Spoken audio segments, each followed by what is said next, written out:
Hi, I'm Dr. Margaret Paul. In my work with my clients and with the many members of the Inner Bonding website, people often ask me, how do I know when I'm in love? How can I really tell if this is the right person for me? So I'd like to talk a little bit about that today. There's two kinds of sort of falling in love, and one is from what we call the wounded self. This is our ego self. When we fall in love from our ego wounded self, we get infatuated with that person. We get infatuated with how they feel about us, how they look, the image that they present. Maybe we get infatuated with how they're treating us. Maybe they're caretaking. Maybe they're giving us lots and lots of compliments. And if there's a part of you inside that has been yearning for love because you don't know how to love yourself, you've never learned what it means to take responsibility for your own sense of worth, your own sense of safety inside, and for filling yourself up with love, then you're a sitting duck for infatuation. You're a sitting duck for somebody to come along and tune into what you need and give you that as a way to kind of have control over how you feel about them. And people do this all the time in relationships. They learn to tune into, oh, this person feels insecure, so I'll make them feel secure, and to fill them up with love when there's an emptiness inside. Now, that is not real love. And the problem is that it's not likely that you're going to know what real love is until you discover who you really are inside, your true essential self. If you're defining yourself by your looks and your performance and your accomplishments, these are all externals. And then what's going to happen is you're going to just see the externals in the other person. But when you learn to go inside and have a spiritual connection, and you learn to see who you are intrinsically, your inner qualities, your kindness, your caring, your gentleness, your compassion, your creativity, your aliveness, your sensitivity, your sense of humor, all the inner qualities that we all have. And when you learn to love and value who you are for your inner qualities, then you're capable of seeing the inner qualities of the other person. And when you are truly attracted to those inner qualities in another, when you really enjoy being with who that person is, spending time with that person, sharing conversation, when you find yourselves never having enough time together because there's so much you want to talk about, that's when you're really in love with who the person really is, rather than who they're presenting themselves to be.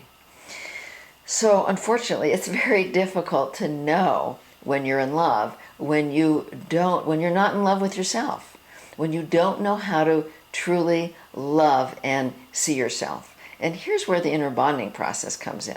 Inner bonding is the ultimate way of learning to connect with yourself, learning to know who you truly are on the inner level, learning to love yourself and take responsibility for your own feelings, learning to fill yourself up with love so that you have love to share with another.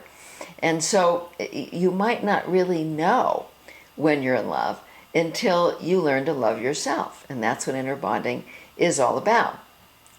You know, you can fall in love with how somebody looks and how they act on the external level. But what happens when you get married? What happens down the line when that person gets older? What sustains love is loving the soul of that person, loving the essence of that person, not just loving how they look and how they act externally and how they perform externally, but who they are on the inner level. And when you just love being with who they are, when you love their energy, that's when you can start to know that you're in love. Now, the other thing is that it's really impossible to know what's really going on in a relationship until there's conflict. You don't really know a person until there's conflict.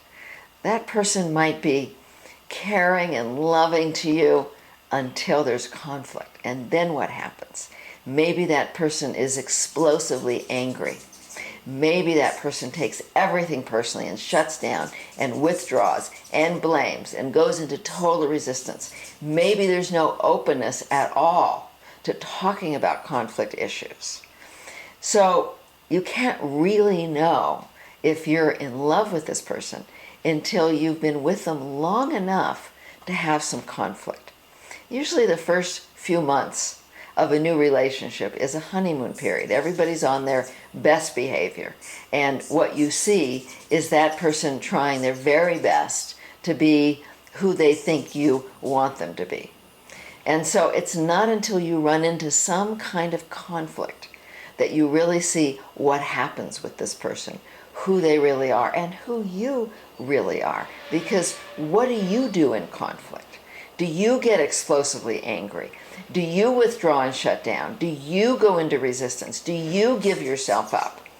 And so the other person also needs to see what you do in conflict, because if each of you are unavailable in conflict, it doesn't matter how in love you feel that you are. You will not be able to sustain that love when you don't know how to stay open to learning in conflict, which is really what the inner bonding process teaches you how to do.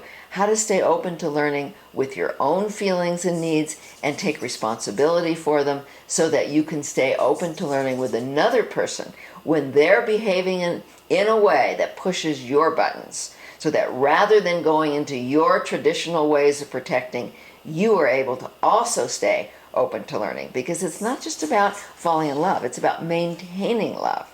And people do not maintain their in-love feelings when they're very reactive in conflict. So I want to encourage you to learn and practice the inner bonding process, to learn how to truly see and love yourself, to learn how to stay open to learning with another person. And you can begin to learn inner bonding with our free course at innerbonding.com by joining Inner Bonding Village, by coming to a workshop, an intensive, by having phone sessions, by reading the books, hearing the CDs, watching the DVDs. There's many ways of learning the inner bonding process.